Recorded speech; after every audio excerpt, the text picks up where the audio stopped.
Sounds good. Okay.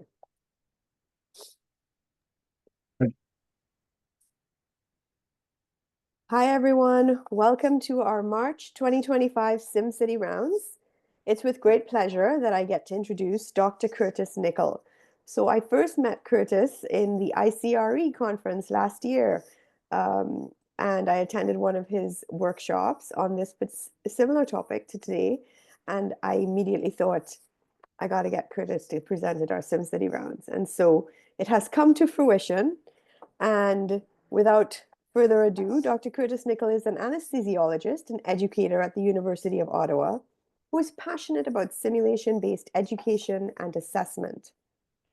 He completed his training in simulation and medical education at the University of Ottawa in 2022, having previously completed a Master's of Education in 2012. He was the competency-based medical education lead for the anesthesiology residency program at University of Ottawa from 2021 to 2024 and continues to be heavily involved in residency training as a simulation educator and the transition to practice stage lead. He's also the vice chair of the Canadian National Anesthesiology Simulation Curriculum and a member of the Society for Simulation in Healthcare's task force on simulation-grounded competency-based education. He has spoken about simulation, competency-based education, and simulation-based assessment at international conferences such as the ICRE, which I mentioned, and the International Meeting for Health Simulation in Healthcare, IMSH. Curtis, the floor is yours. Fantastic. Thank you so much. Thank you for having me. It's always lovely to talk to anybody who's enthusiastic about simulation and potentially competency-based medical education, as they're two of my passions. So today, my hope is to talk a bit about simulation and competency-based education, and really to make an argument for its integration. Now, you'll see on this title slide, there's a bit of a QR code and a poll everywhere link to that. We'll have some interactivity sort of through it, mainly to just get an idea of what you are currently potentially doing, as well as who you are, so that I can really sort of hopefully hone down my talk as we go to make sure that it's actually accomplishing some goals for you and not just an interesting thing to talk about. So please feel free to click or to look at that link, write it down, or take the QR code, and it will come up as well for any of my actual slides that involve that. All right. So disclosures first. I always say I don't personally have any financial or other disclosures, but I do have a bias and a perspective on this, and that's the reason I'm giving this talk, is that I am pro competency-based medical education. And if you came on a little bit earlier, you heard me talking about how competency-based medical education can kind of be a polarizing thing for people right now, where some people really love it or are very much behind it, and some people are very much against it. And then there's a whole bunch of people in the middle. So I am definitely on the pro CBME side, and I'm obviously also on the pro simulation side. And my two worlds kind of have met in those. And so that's my perspective when I come from this talk. And so I will admit to that bias as I go forward, but I'm always willing to have discussion around it. And I understand that CBME has had a lot of resistance and a lot of hiccups and a lot of implementation sort of difficulties. So by no means is it a perfect system, but I am on that pro side. So first, I kind of want to set the stage here a little bit about why I chose this topic and why I speak at this around this topic at other conferences and with other people. And it's a story of sort of silos and connections. So I did my training at Queen's and then didn't follow that up with training at the University of Ottawa. I've been involved in simulation for a long period of time. My formal training only ended in 2022, but before that, I did some informal training and then obviously was a participant. I love simulation. I think it's great. I think it always has an impact and is great for teaching. And I think now, as things have moved along, it's improving in its terms for use of assessment as well. But when I took on this curriculum director position at the University of Ottawa, I started to see things from a slightly different perspective, and not in a negative way, but I started to realize that often simulation educators and simulation people run in one sort of parallel, one pathway, and all of our competency-based medical education, our like leadership in medical education, often runs in a separate silo, sort of parallel to, and they don't always integrate or talk to each other. And this ends up becoming problematic because simulation has a lot to offer in competency-based medical education. And we sort of kind of get left out of that conversation. In Ottawa, when we converted over to CBME, we actually integrated all of our simulation educators with our rotation leads in order to help sort of guide and provide advice and things that we might be able to do and might be able to provide to the competency-based medical education world, even though that wasn't our expertise. And it really did help. But even with that, we still have major gaps and major areas where simulation probably could be used and we don't use it. And so today I want to make an argument for better integration, and then I want to explain how that might happen, and then also give some opportunities for identification of where that might happen and some frameworks for doing it. So both targeting the audience of people who might be at that higher level, that program director level, that curriculum director level, that course director level, but also all of us as simulation educators and what we might be able to do in sort of breaking down those silos. So the first part, really, again, as I said, I kind of want to know who's here. I know some people, but many people I don't. And so this is going to be our first sort of poll everywhere poll. And I just want to know a bit about what your role is at your institution. So are you mainly a simulation educator? Are you on the medical education side of things? Are you a combination of those? And where you're coming from? And I will argue, I try to be explicit around medical educator in terms of that program director type level, because I think we all probably, all of us who are simulation educators also consider ourselves to be medical educators. And I think that's a very valid thing.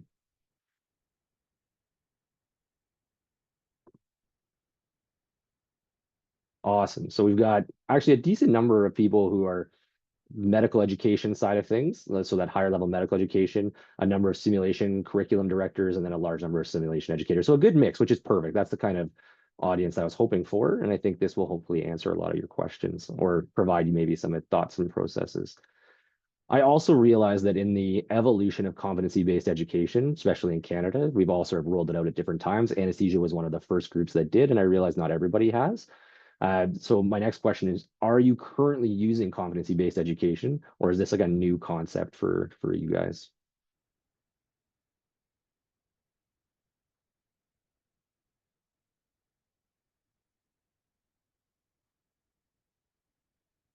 Awesome. So we've got a bit of a mix here in terms of a few people who have converted fully over and are fully into the CBME world, and a few that are sort of in the process of. I enjoy that nobody is writing what is competency-based education. I did this slide at a talk at IMSH recently, and there was like so many people that were just like, I don't even know what this term is, despite the fact that like many places in the US are converting to it as well. So it's somewhat reassuring that I won't have to go through the absolute details of competency-based education. All right, so the next one then, and this speaks to the actual type of the talk here, where you are competent. Do you think that competency-based education and simulation are actually well integrated? Or do they tend to kind of run in those parallel pathways and they don't really talk to each other very much?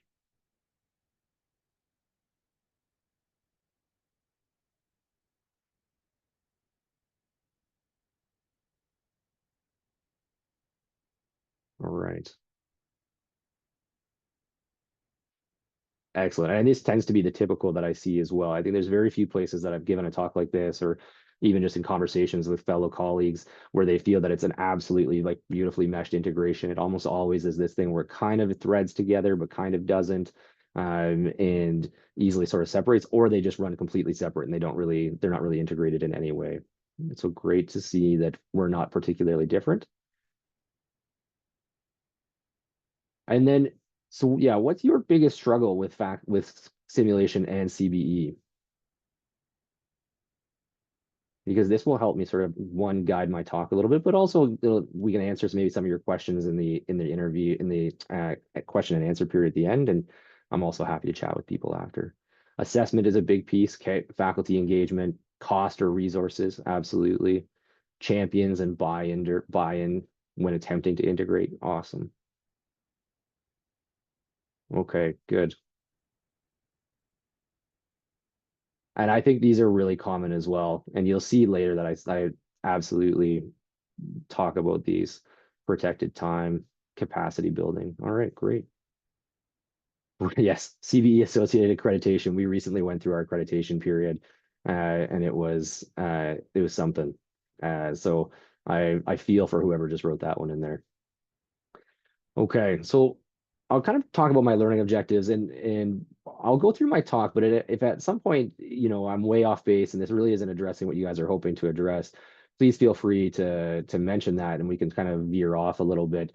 And then I've timed this hopefully to finish with a nice 20-25 minutes to talk at the end for questions. So uh, we can move forward from there. But really my hope is basically to discuss really how simulation-based education sort of relates to and fits within competency-based medical education, hopefully making that argument for why it can be integrated well, uh, as well as identifying some of the barriers, and some of them you've already brought up right in that struggle picture as to how this might be a problem. I'm going to identify some opportunities that we may have to integrate simulation into current curriculum, and then employing a bit of a framework for integrating simulation-based assessment, but also even just simulation-based curriculum. So it doesn't have to be assessment. I'm going to try to tweak it to mostly be assessment, but it applies to everything into where you are right now. So since most people were fairly familiar with competency-based education, I'm not going to spend a lot of time on this. I'm not going to belabor this. As I said, competency-based medical education and competency-based education is we've all been beaten over the head with it as we move forward in terms of the Royal College. We all know the real reason that we're doing it is hopefully that we have better training. All of our graduates are actually becoming competent at graduation, as opposed to many of us who've had probably trainees at some point where we're kind of like, oh, you're getting near the end of training. I'm not entirely sure you're competent and you're going to be great out there, but you've made it through your time period, and so I guess you'll challenge the exam, and hopefully that will sort of sort you out. And hopefully that all results in better patient care. The key is that we're moving from a focus from on the system, so a system of training in terms of, for my program, a 5-year program with a certain number of rotations and a certain number of experiences, to a focus on the individual learner, therefore hopefully allowing everybody to be successful, whatever in terms of progression, both your learners who maybe are struggling a little bit, but also your advanced learners and everybody in between. And those core components really are that you have an outcomes framework, that those framework of those competencies, everything's sequenced. So it starts at a lower level, moves up in progression in terms of complexity and difficulty, and that all of our experiences in terms of learning and teaching are tailored to those. And then we have some form of programmatic assessment, some sort of multimodality, looking at from different sides, different perspectives type of assessment. Really, what it comes down to, though, is that we have a growth mindset, we're learner centered, and that we're moving more from telling people what to do to coaching them, allowing them to sort of focus on solutions and guiding that process of learning and that growth mindset. As we know, for us, there's examples of for competency-based education, it's sort of mastery learning or advancement upon demonstration of competence. It has to have specific measurable learning objectives. We do assessment of learning, so frequent sort of low stakes things that help guide learning. And then we have assessment for learning, which informs those judgments of progression. And then probably the most interesting version of it is that there's these flexible learning pathways and diverse methods that we're teaching now, so that people may not go directly from A to B, but will actually sort of curve around and maybe take longer, maybe take shorter, maybe do different things. And if you're thinking about this, the way I think about this, a lot of these things sound similar to what we do in simulation and how we design simulation. So if you look at the best practices that have been done and how we do simulation-based success, simulation-based education, my apologies, everything's based off a needs assessment. So we need to know the gap and where our objectives are. We have to create measurable objectives. And then we have to align those with our needs assessment and our modality of simulation, our structure, our teaching method, in order to develop a system, right? And that's very similar to what competency-based medical education is, right? We're tailoring things, we're focusing it down on the learner, we're aligning things to specific measurable objectives. Again, simulation-based education is very learner-centered, right? So whether that's the facilitation of both the scenario or the debriefing, or whether it's in the fidelity and scenario design. We try to accommodate people of different skill levels and then target different levels of learning. So we do all of these things much yet, or sort of in the same way that we would for competency-based medical education. We're already doing a lot, but we aren't necessarily explicitly labeling it as competency-based medical education. So the way I look at this really is that competency-based medical education is sort of the blueprint, right? So if we're building the house that is our training program or our knowledge, our competencies to be a skillful physician, that's competency-based medical education. And so all of our teaching strategies, our assessment strategies fit under that. And simulation education really is one of those tools on our tool belt. It's not the only way we're going to teach or assess. It's not the only thing that we're going to do, but it probably fits in key areas. And some it may not fit in as well. But there's probably certain parts of this where it actually could be very important and have a major impact. And in some areas, that's going to be different than others. So in my field, it might be more important for some of the reasons that we'll get into in the future part of this talk. And for some, it may be less involved, but it probably has an impact everywhere. And if we really want to get down to the meat of it, if we look here, so I've got our CanMed sort of competency-based medical education framework on the left, and then a similar sort of framework for simulation. When you look at it, they mesh up really well. So we have everything is outcome-based. We're progressive sequencing of competencies in our CBME. We're scalable and we're progressive in terms of and we're tailoring things in terms of our simulations. Both of them are targeting the learner and being learner focused in terms of tailoring and facilitating acquisition of skills. And then again, we're really focusing on specific competencies throughout. Previously, we probably spoke in the simulation world as competencies mainly as objectives, but they really relate both ways. And so the argument is really that they fit quite nicely, yet for some reason, despite that seemingly beautiful possible for integration, it often isn't. And when I talk to people in the United States, when I talk to people in Canada, everybody finds that can be a bit of a struggle. So why is that? I think there's four major reasons, and some of them you've already brought up, right? So resources. Resources can be a big barrier to integrating this well. Having that time, that money, that equipment, the faculty and people to run it. That being said, one of the things that I've always found and find it very interesting is you don't necessarily have to have a large number of resources to effectively integrate simulation into competency-based medical education. When we're running as two silos, when we're not connected in terms of our thought processes, if you're somebody from the CBME world, from a higher level medical education world who maybe hasn't done a lot of simulation, you may not recognize that actually there's a lot of simulation that can be done that's not, let's say, in a simulation lab in high fidelity theater-based mannequin simulation. That obviously takes a lot of resources to organize, but there also are great interventions for certain curricular gaps that you could put into place that you might be able to put in place in situ. It may involve just a part task trainer in an office. And so resources, while being a barrier, is often sort of misunderstood, and it depends on what you're trying to achieve. And so it really comes back to those sort of objectives in your needs assessment. This concept of all or nothing. So do we need a robust and large simulation program for our training group? Or can we address certain gaps with simulation effectively, not in a piecemeal manner, in an organized fashion, but individually? So, if we have a specific curricular gap on a technical skill, can we organize a half-day workshop for that? Or do we need our trainees to participate in simulation on like a monthly or, every couple months basis going through things? Depending on what you're looking for, it may or may not be important, right? If you're going to be doing some large level assessments, then yes, they probably do need to be exposed to those things on a regular basis in order for that assessment to be valid.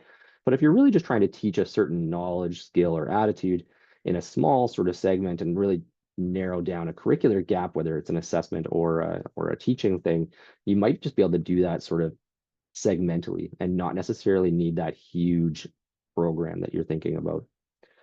For those of us who do simulation or are adapting it to competency-based medical education, one of the things that our group was very concerned about at first, when we first heard about this conversion, was do we have to overhaul everything we already do?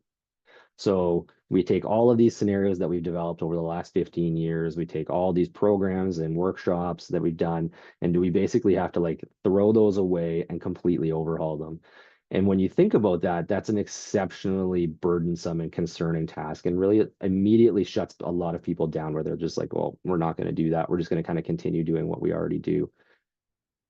The fact of the matter, probably, as I've mentioned, is that most simulation is already sort of competency based. It may not be explicitly labeled as such, but it's already in that realm.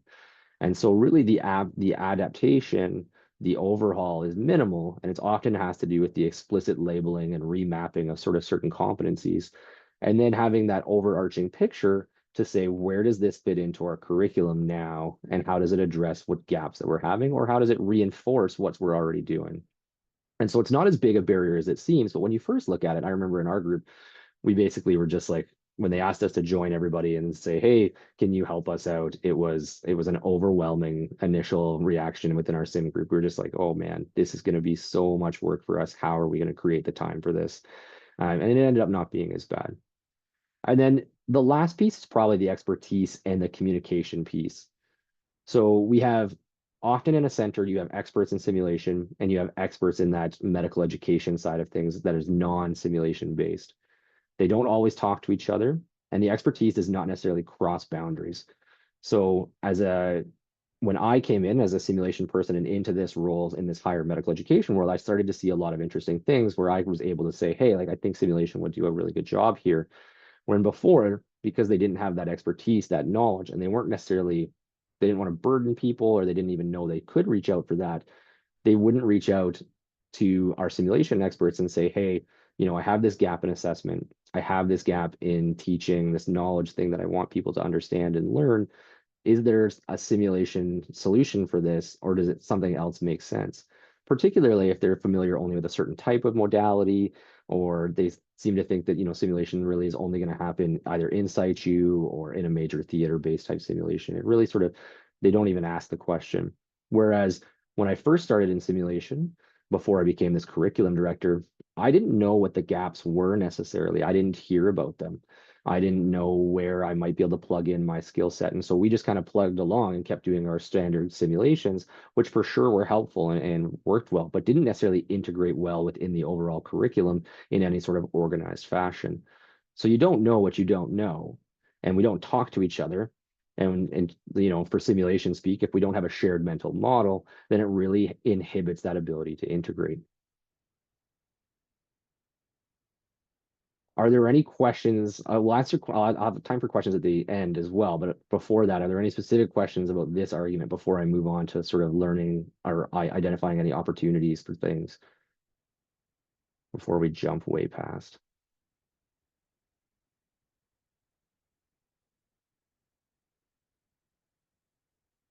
Is this essentially hitting home for people? Does this make sense? Is this how people sort of feel things are for them?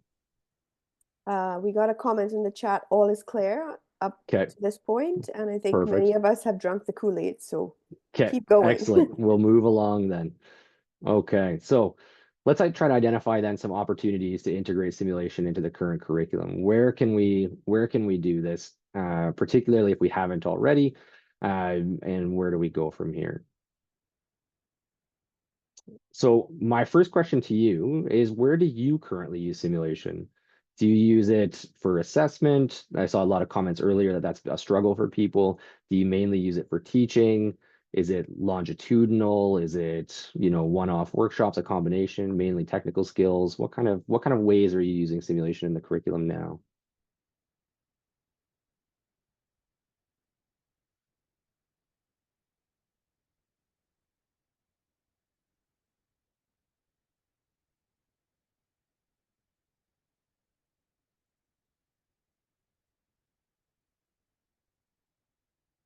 Life support training I see in the chat. Excellent.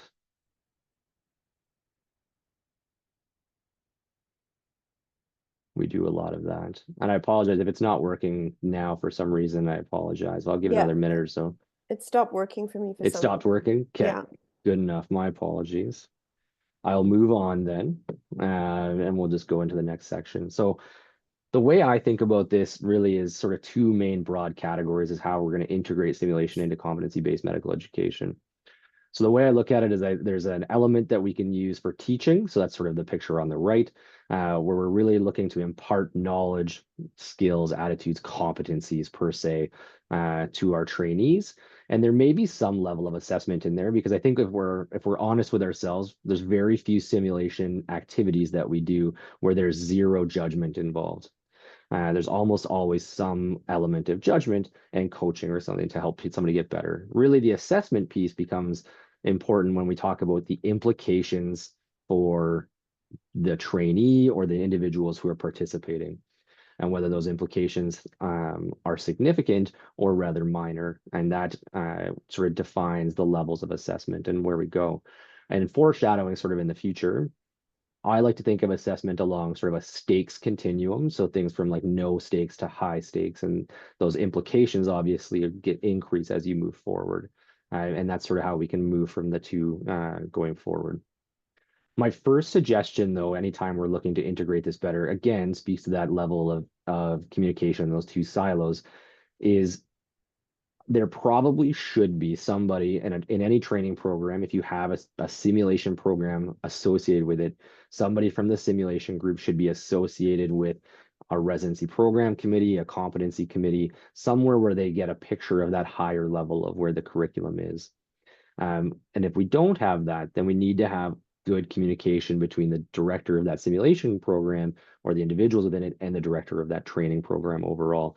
Because otherwise, we're just going to work in two silos again and kind of move forward without necessarily working together to address gaps.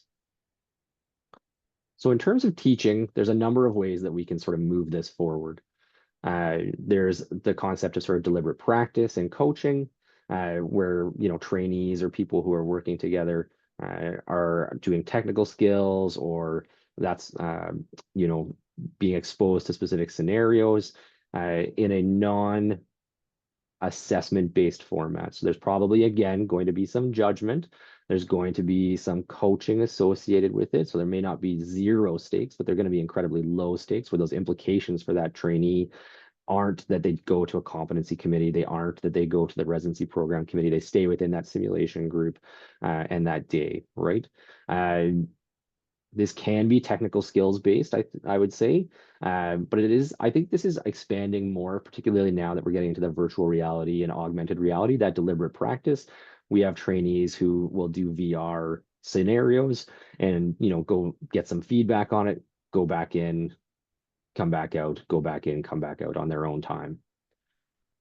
The teaching for simulation is a great way to get required training experiences that maybe they aren't going to get in the real world or aren't going to get enough of in the real world. This is a very important thing for us in anesthesia, where we have a number of crisis scenarios, a number of things that we need people to have been exposed to, and we need people to have had knowledge of, but they may never see it in their career, let alone in a training program.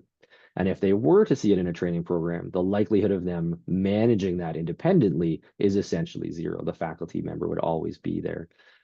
And so this is a great way to integrate teaching around that. And so they get exposure to these events as a primary provider and I get an understanding of it without necessarily having assessment as part of it, like a major implication assessment. And there's lots of different categories for this in many different areas. The concept of technical skills and mastery learning. So I have a picture here of a forceps. If people don't know what the one in the sort of the bottom left-hand side is, I have a colleague of mine, Adam Garber, who recognized that his trainees were not getting exposure to forceps deliveries in the clinical world. And so developed a teaching workshop for them over a half day to really just teach this technical skill. We also see the central line there. And gain mastery learning in that. So they're able to practice and work on it in different scenarios and in different sort of contexts. And then they're able to take that skill into the real world. And then what a lot of us have probably been involved in some fashion is that team or interprofessional training. So whether that's in situ, whether that's interprofessional with different disciplines. So, yourself, like physicians, nurses, OT, PT, whether that's looking for safety, patient safety incidences and that sort of thing. This is a very common thing. And again, there may be some assessment associated with it, particularly if we're looking for latent patient safety issues. But most of the time when we're doing these, it's really an exploration of each other's roles, understanding of how we can improve patient care. There's not necessarily a formalized assessment period associated with that.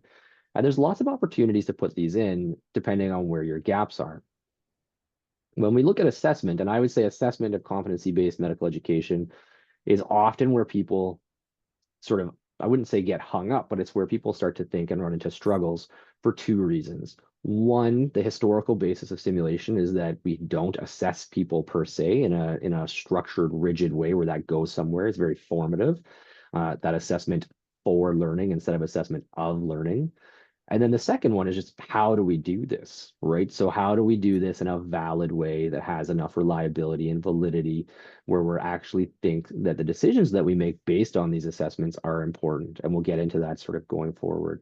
But some of the opportunities that we take and some of the opportunities that exist out there are things like competency focused assessments. So we have, again, a number of EPAs that our residents can complete through simulation.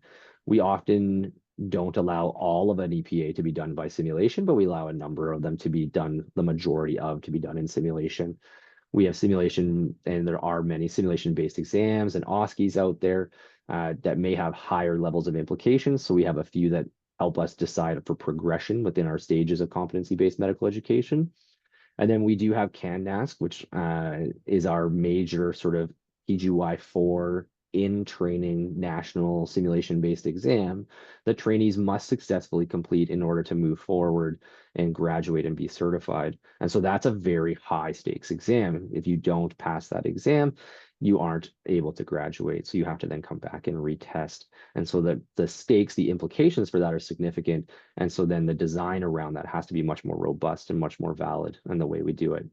And then in Toronto, Orange has been using simulation as a clinical competence assessment for certification for a number of years. So it is being done and has been done. And I think more and more people are moving towards this and using it in a way that is effective. But it's still somewhat nascent and still somewhat concerning for people. When I talk in the US and on my task force that I'm with, this tends to be the thing that we spend the most time on. People are very concerned about assessment and how we're going to do it. And I have to explain to people that competency-based medical education or competency-based education is not just assessment, nor is simulation just assessment for that. It's a good teaching modality as well. So if we're going to look at these opportunities, we're going to think about how we want to integrate these things, then we need a way of thinking about that and sort of facilitating moving forward and actually being able to do that. And so I already kind of talked about this briefly, but I'm going to frame this in particularly for assessment in the concept of this no stakes, low stakes, high stakes continuum. Now, by no means have I come up with this framework myself.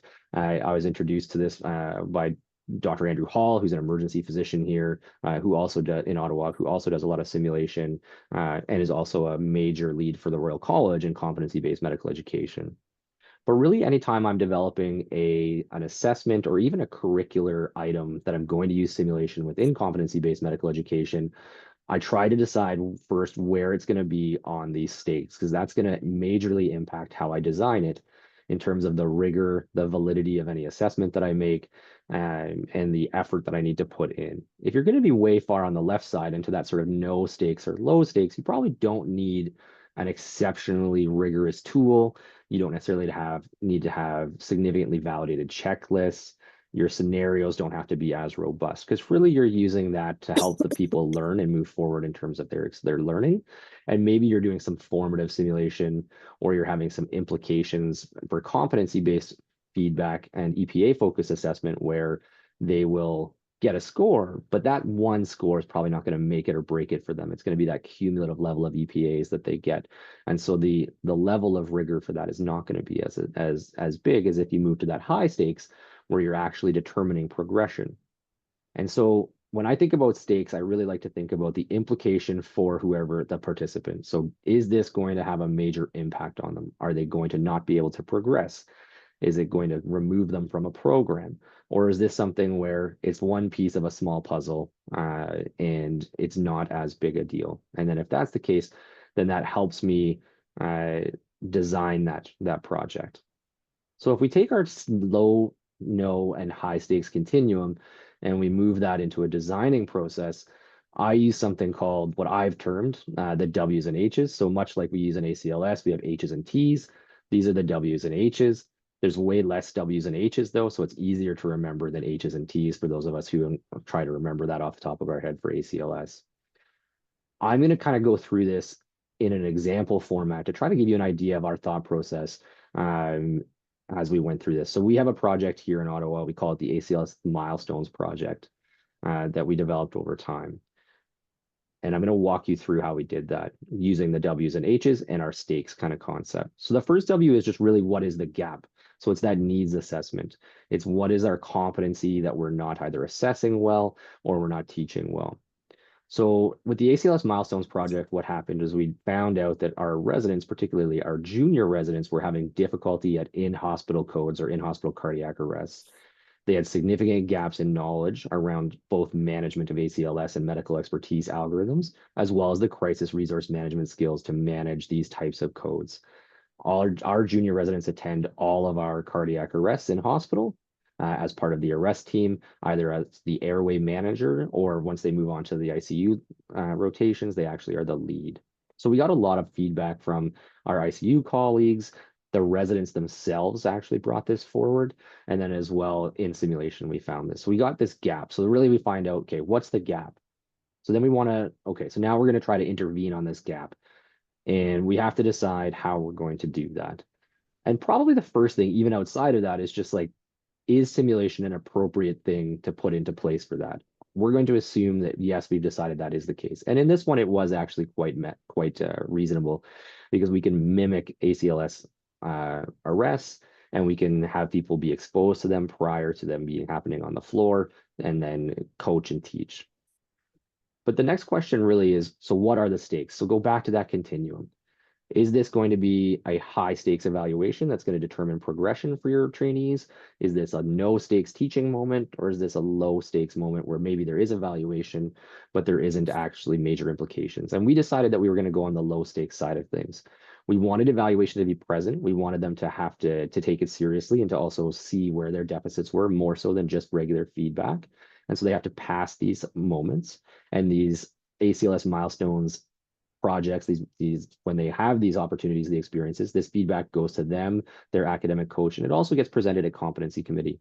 However, it does not stop them from progressing in the residency program and is just one piece of their sort of multimodal programmatic assessment. As well, just with that evaluation, they are able to then retest and practice and get some coaching and retest that same day to show that they've improved and to show that they understand where their deficits were and where they were going. So it really is on that low stakes side of things. So then you have to determine, now that you've determined your stakes and how you're going to do that, it's sort of like, what is your design? So is this going to be a longitudinal event? Is this a one-off workshop? What type of modality makes sense for your project? How are you going to align that with your objectives? So for us, we decided that it would be an in situ simulation with a mannequin because we thought that would best mimic and represent our learning objectives as well as our context.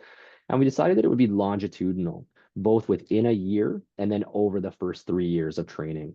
So that way we have trainees who get exposed to this on a regular basis. They're able to sort of reinforce their learning, be retested. We can make sure that they're continuing to develop and maintain their skills over time. And part of the reason for that is that the exposure to in-hospital cardiac arrests is incredibly variable for our trainees. Some will get 3 to 5 to 10 in their first few months. Some will get 0. And so by being able to provide these longitudinal exposure, we found that there was better educational benefit, better learning, and they had better assessment at the end, and they met their competencies a bit better. So your first 3 Ws really is just, what is your gap? What are the stakes? And what is your design going to be for this type of assessment or curricular intervention? So then the 2 H's. So there's only 5. So as opposed to the 5 H's and 5 T's, I have 3 W's and 2 H's. So the first question is really, okay, now you've decided on a design, you've decided on the stakes, you've identified your gap, but really how are we going to implement this? And as you brought forward and what your challenges were, the resources and the implementation is often incredibly difficult. So how do we make this happen and meet our goals, taking into account our local resources, our local time, expertise, local buy-in? How do we make that happen? And sometimes you'll get to this phase and you'll have to go back and rework the first 3, right? If you recognize that you don't have the resources to do the perfect in-theater simulation, then you're going to have to go back and decide, okay, is there another way that we can do this? If you don't have a champion, you may have to go back and decide, okay, how do we intervene with this? For us, we were it went quite well because the residents actually self-identified that this was an issue for them. In the end, now, and for the last number of years, after basically the first year evolution, it's now organized and driven actually by the residents themselves. So our ACLS Milestones project, we have 3 senior residents who run it every year. They go through training to be a debriefer and in facilitating actual simulations, and they only have one faculty supervisor, which really dropped our resources and our requirements down quite a bit. We use a single mannequin in an in situ in the OR with a single technician. We do it in the operating room for a few specific reasons. So we do it in an empty operating room at a site, and it allows us to just go up to other residents while they're working. And so a resident will kind of walk into an OR or while a resident is on break and say, "Hey, can you come help me with something?" And then they come into the operating room, usually into a sort of a starting of a scenario where they need help running an ACLS algorithm. So this allows us to minimize the time away from clinical work, which is one of those buy-in issues often with faculty who don't do simulation or aren't really bought into that picture, is they feel that, any time out of the operating room or any time off clinical duties is really time wasted. So this helps minimize that, therefore improving that buy-in. And as well, it allows engagement on the resident side of things and minimizes the amount of resources and work that we needed to involve with this. We use standardized checklists just for ACLS. In terms of our programs, we didn't run any fancy perioperative scenarios. We're just doing basic ACLS. And then they would go debrief in an office, come back, run it again. And they would basically be able to get almost every resident in a center. So if we have 17 ORs and we had 17 residents that day, they would get through all 17 in one day, which is much faster than we'd be able to if we took them to a simulation center. So that was some of the ways that we implemented that in order to minimize our resource need, our expertise needs. We deferred and sort of delegated some of our expertise as faculty to our senior residents, and then improve buy-in, both in engagement, both from the residents themselves because they're running it, as well as our faculty.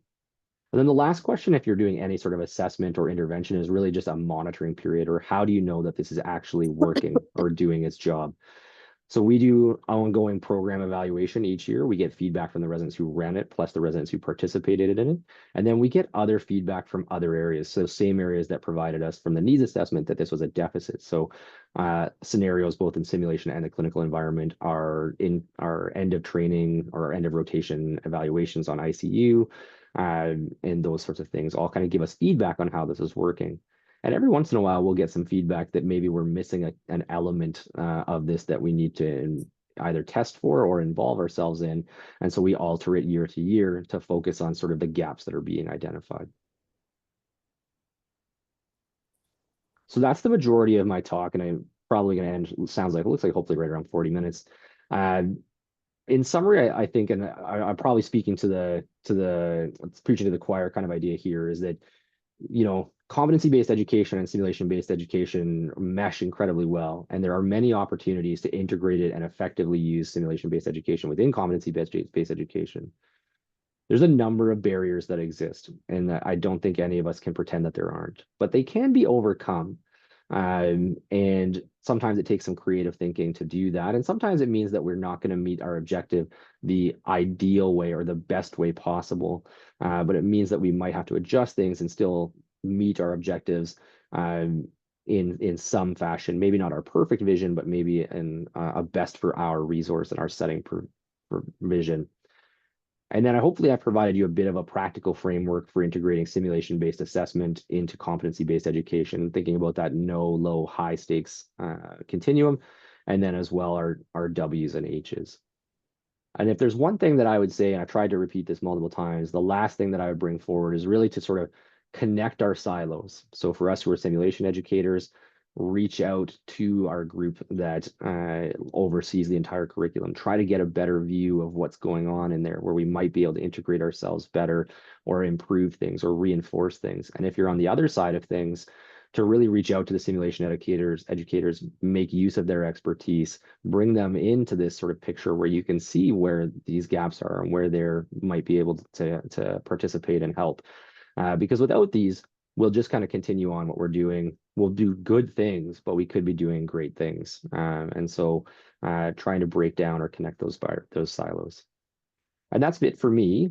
I do just have this, which probably won't work now. So I'll just take questions as through the chat or however else.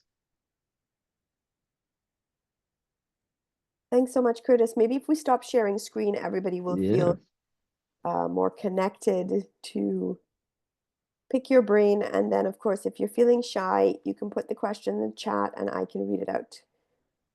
I've got Lisa's hand up, and Michael Mack is giving you a round of applause. Thank you so much. Oh, excellent. Thank you. Lisa. Yeah, hi. Can you hear me? I can. Okay, good. I've got this new headset on. I just wondered, with your ACLS component, is your ACLS course, is it the Heart and Stroke Certified program so that all learners are coming out with the Heart and Stroke certification? And do Mhm. they need to pay for the program or is it covered by the Institute? We struggle with ACLS right now. Yeah, so that's a great question. So the way our program works overall within our residency training program, ACLS is taught within the Heart and Stroke program where they all get their certification, and that is funded by the residency program. And then we do this sort of ongoing process for our ACLS milestones, which is not part of the Heart and Stroke. It still follows the same algorithms, the same protocols, but doesn't count towards certification or anything along those lines. But yeah, so all of our trainees should come in their first year, usually in their first few months, get their ACLS certification through the Heart and Stroke, and that is funded by our group. Our department funds that. We usually have about 13 trainees a year who get it in that window, and then we provide this sort of ongoing basis with some teaching and that sort of thing. And do any of your residents become in turn ACLS instructors so that you've got a cycle then of instructors happening to maybe not only support anesthesia, but also departments of surgery and all those who require ACLS as well? Yeah, so we have a number of our trainees who are fully certified ACLS instructors and provide courses not only for our group, but often for other groups as well on their own time. Yeah, Thank you. no problem. Lisa, you should introduce yourself so that Curtis understands where your questions are coming from. Lisa's stalwart in the simulation world here in Toronto.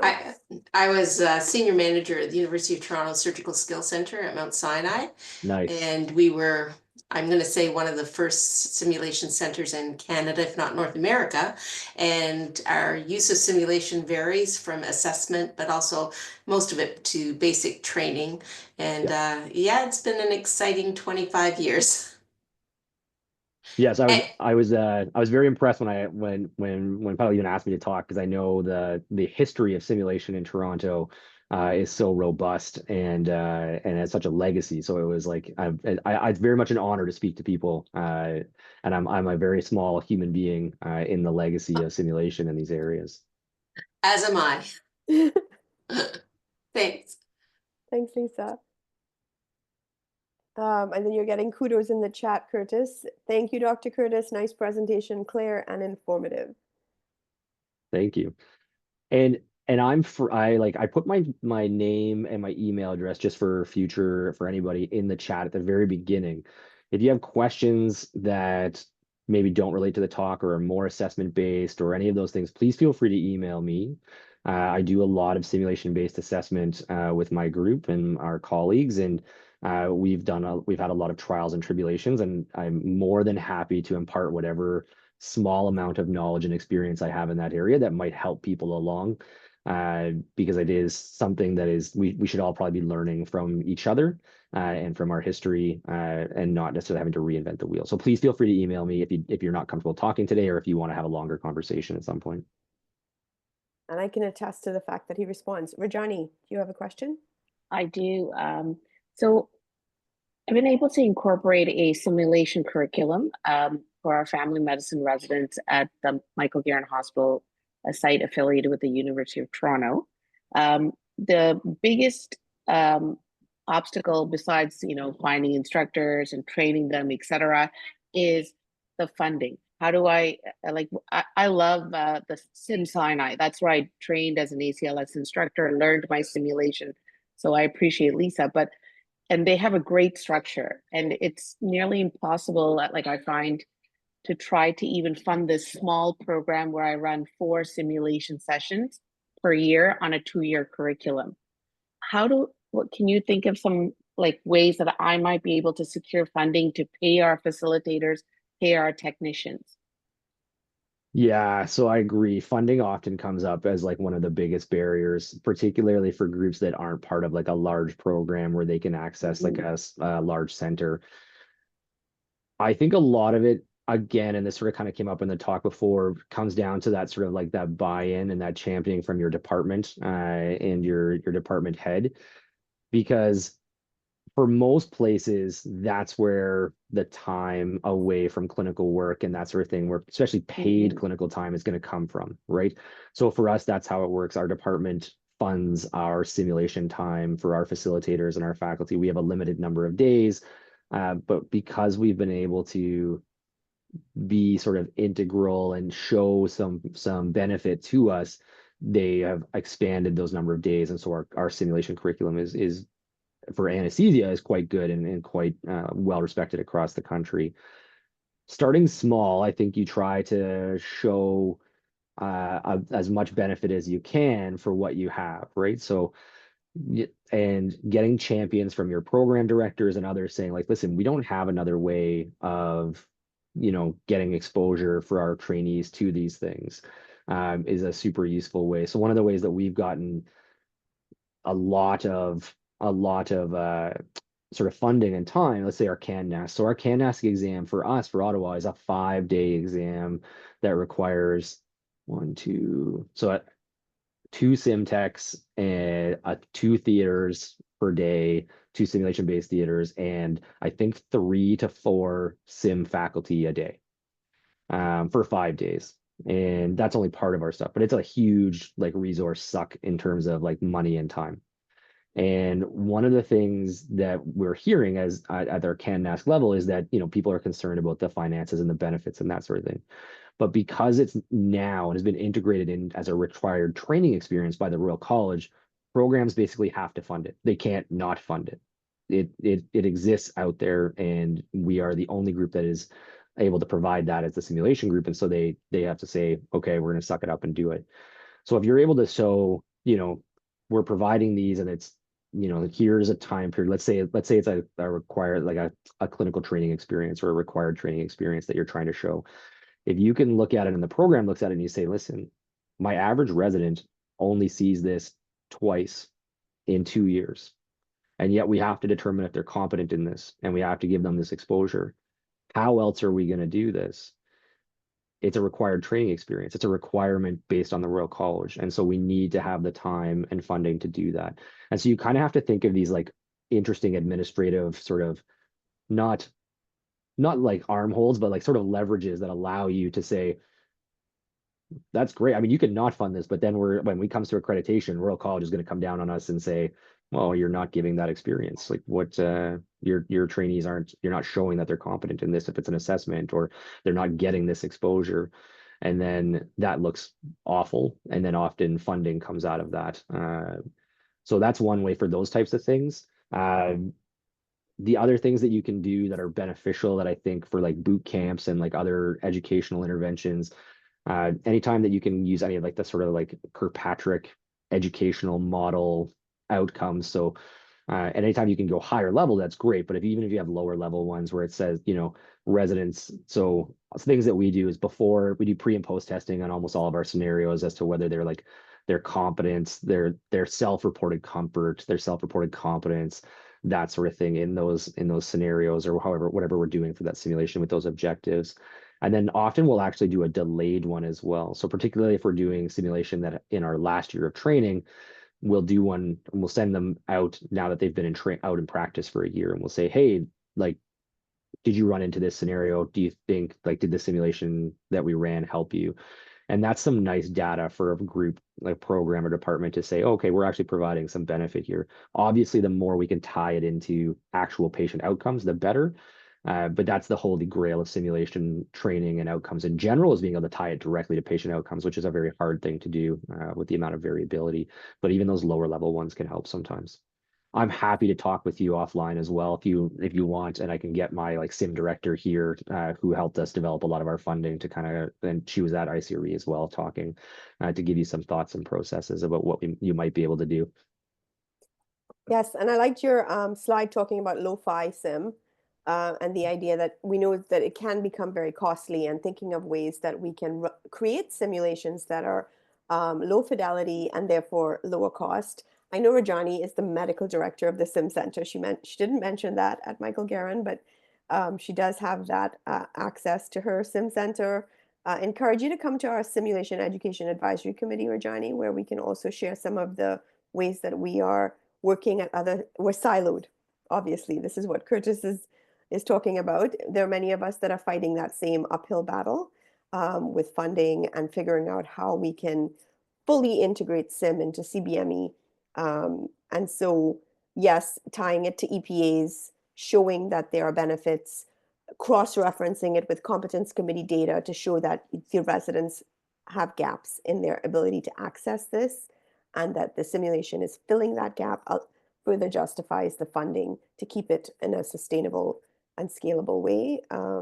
So those are some of the things that Curtis sort of highlighted. And then I did attend the Sim Expo last year in Banff, and they talked about the fact that simulation, as funds become more and more scarce, it's really crucial for those of us in the simulation world to highlight how important this is, not just for teaching, but for safety, patient safety and outcomes. So, if we could get higher up in the Kirkpatrick and show that these things impact patient care and outcomes, I think we'll put ourselves in a more, we can ensure our longevity. Hmm. And And I would, go ahead. no, and I say, and as I said, I would argue again for like that sharing of knowledge, that sharing of skill, that sharing of resources as much as possible. So we are lucky in that we have our sim group actually just expanded, but we use simulation educators from other places as well, and we'll like get resources and things from other sites in Ottawa if we need to, if we can. Mhm. And even just like the sharing of projects and curricular interventions that we develop, so that your group doesn't have to spend 3 days building that scenario if somebody else has already built it, right? Maybe you only have to spend half a day adapting it, or an evening adapting it, as opposed to having to start from fresh. So that creating and being part of the community can help reduce the requirements, which then helps to reduce the cost. Lisa, is that a new hand or a legacy hand? Yeah, I just wanted to add, I'm still so surprised, I guess maybe not, by the idea of the Royal College bringing in the Competence by Design program and yet not understanding the financial burden that's associated with it in order to maintain accreditation of educational programs. And so I'm not sure if there's anywhere from a government perspective that funding from the government could be put forward at some point, because if we are unable to establish a competence by design program that includes simulation, then you're not going to achieve accreditation within your educational group.